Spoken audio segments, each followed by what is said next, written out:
HRT is short for hormone replacement therapy and can be prescribed by your doctor to manage your menopausal or perimenopausal symptoms. It is basically replacing your hormones that your body is not naturally producing now. Replacing your hormones with HRT started back in America in the 1940s to help with hot flushes.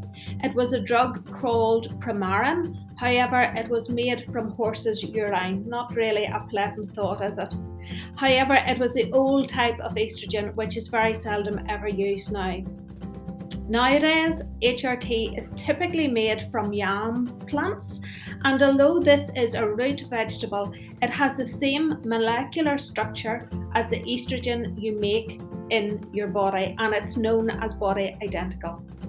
In the UK, HRT has been used since 1965, so quite a long time. Unfortunately, only around 10% of women who would benefit from HRT in the UK actually take it. That means 9 out of 10 people still choose not to take it, which I find is incredible. It can be through choice, but also a lack of knowledge and support, or maybe it's due to the fear around the side effects of taking it. What's your initial response when you hear HRT? Is it the same as what I initially thought, that it causes breast cancer and to avoid at all costs? If you have these thoughts, then we can blame a study that was done by the WHI, the Women's Health Initiative, that came out in 2002, 20 years ago. This study hit the headlines all over the world and caused a media storm. It alleged that breast cancer increased by 26%, as well as an increased risk of heart disease, stroke, and blood clots. The result was absolutely devastating, and women stopped taking HRT overnight, and doctors stopped prescribing it overnight, all because of the fear of this report. However, now the study has been known to have been flawed, and here are the few of the outcomes. Number 1, the study only looked at one type and dose of combined HRT and one type of estrogen-only HRT, which were much older forms of the oral tablets. Now there are multiple choices and combinations available, most of which are all transdermal in the form of patches and gels, and which are so much more safe and are tailored to the individual.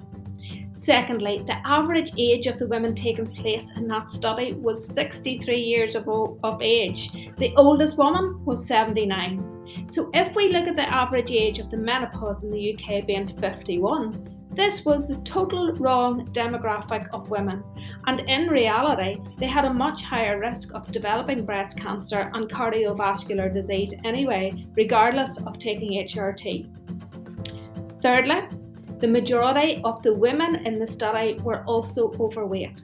So again, they had an increased risk of developing heart disease and breast cancer before they even started the trial. Number 4, the trial was stopped early, and so the preliminary findings were incorrectly applied to all the age groups, including those lower risk women in their late 40s and 50s. And in the group of women in their 50s, there was actually no increased risk of breast cancer or heart problems. So please do your research and make your informed decision about what is right for you. The reason that I have mentioned this is to let you know that WHI study was unreliable, had flaws in it, and unfortunately there is still controversy around it, and the labels that HRT causes breast cancer, cardiovascular problems has stuck right up until this day with people and with doctors. Recent research has shown that you will live an additional 9 years if you are now taking the current HRT. It also helps protect you against heart disease, against diabetes, osteoporosis, Alzheimer's and dementia, plus much more, and we'll discuss all this later on. So I hope you find this beneficial, and just to let you aware, this information here is intended as a guidance only, not as a replacement for your own research or your medical advice from your doctor. Thank you.